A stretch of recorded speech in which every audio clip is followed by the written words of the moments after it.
So I recently changed the bungees on my Pitts S1T. If you own an aircraft like this or something similar with bungees, you may find this video useful. So here's an example of what the bungees look like. You can see four bungees. This is a Pitts S1S that's been opened up. Each bungee is good for about 1,000 odd pounds. You got about 4,000 pounds of tension here.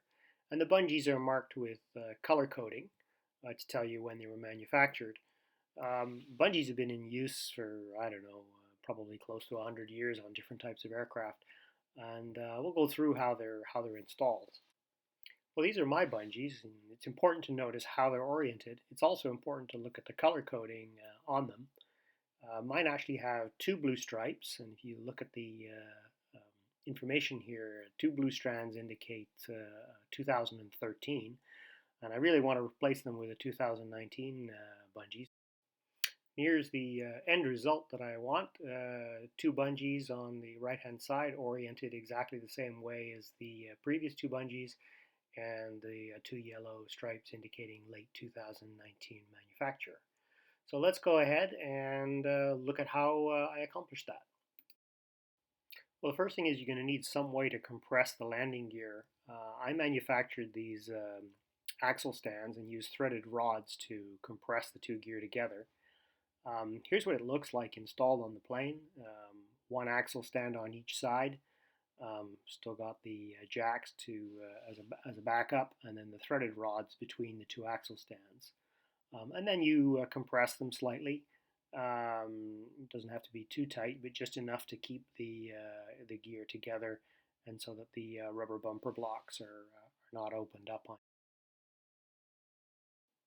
Some people like to hang the aircraft to avoid having to compress the landing gear, and that's fine. The only thing you got to watch out for is not to use the engine lift hook.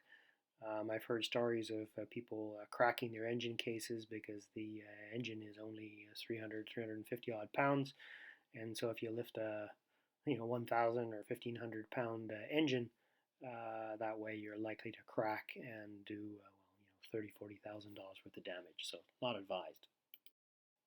Probably the most important tool you're going to need is the bungee stretching tool.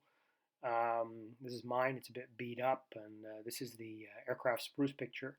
It's essentially two tubes. One slides inside the other, and they both have extensions. One extension hooks over the bungee peg on the airframe, and the other one attaches to the bungee itself.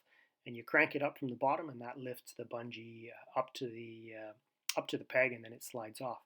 You need two kinds of lubricants to do this. One is just a normal grease, which you would use on the nut. And then you need a water-based lubricant on the bungees themselves so that you don't deteriorate the bungee with grease. Very important to keep the bungees clean while you do this. Well, with the aircraft properly supported on the axle stands so that it won't collapse when you cut the bungees, it's time to cut the bungees off. Best way to do this is with a very sharp X-Acto blade, razor blade or X-Acto knife, and just cut very slowly, because as you cut through the bungees, what will happen is that they will naturally start to expand and the energy will be dissipated slowly. If you were to cut through the bungees just very suddenly, the bungee is going to release 1,000 pounds of energy all of a sudden and go flying somewhere, which might involve hitting the gas tank or you or something important. So here I am just kind of slowly slicing my way through the first bungee, and you can see it starts to open up, and when it gets very close to getting ready to go, I just kind of do little strokes like this, one at a time, and eventually it just kind of goes bang, and off it comes, and then of course you have to fish it out of the aircraft at that point. Here's what the bungee looks like. You can see there's thousands of little smaller strands in there giving it its strength. Now here the bungees are off, and as you can see it needs a bit of cleaning up and some paint touch-up, which I'll do. Referring to the parts catalog, I can see I need 1380 shock rings or shock cords, and I can see also how they're laid on the pegs, and the orientation and order is pretty important, so I have to follow that carefully. So now I'm stretching the first bungee. You can see the tool attached to the peg. and I'm cranking it from the bottom with that C-clamp. And the first bungee is over the portion of the tool which will raise it up and onto the peg. The second bungee is hanging also over the peg because once I compress the first one, I might not be able to get the second bungee on. So I hang them both before I start. So you crank and you crank away slowly from the bottom, and you'll hear creaking and groaning as the bungee sort of stretches into place. Here it is now, just about ready to snap in place. It's raised all the way to the top of the peg, and in a second or two, it's going to compress into place. It's a good idea to add, like I said, lots of the water-based lubricant. That's the liquid that you can see at the top there and down onto the peg.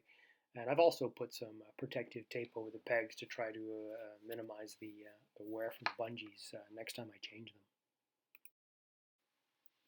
Well, this is the fun bit. The bungee is just about ready to slide off the peg. I've added lots of extra lubricant at the top there.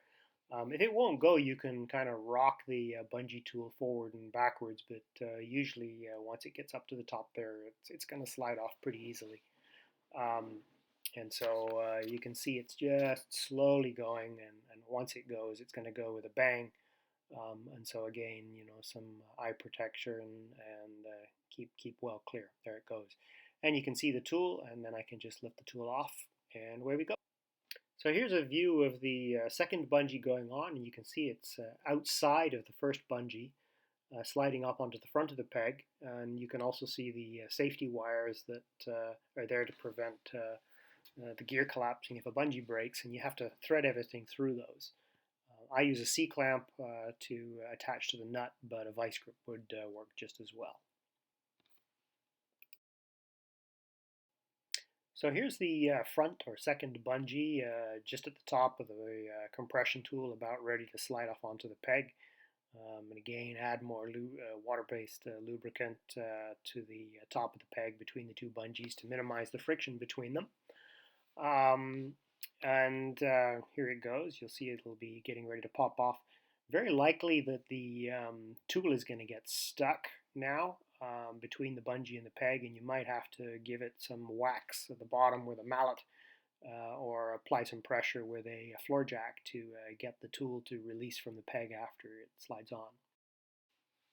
And we've finished one side, so just repeat the same thing on the other side. And then once you're complete, give the airplane a good rock to help the bungees set into place, and hopefully you're done for another 4 years or so.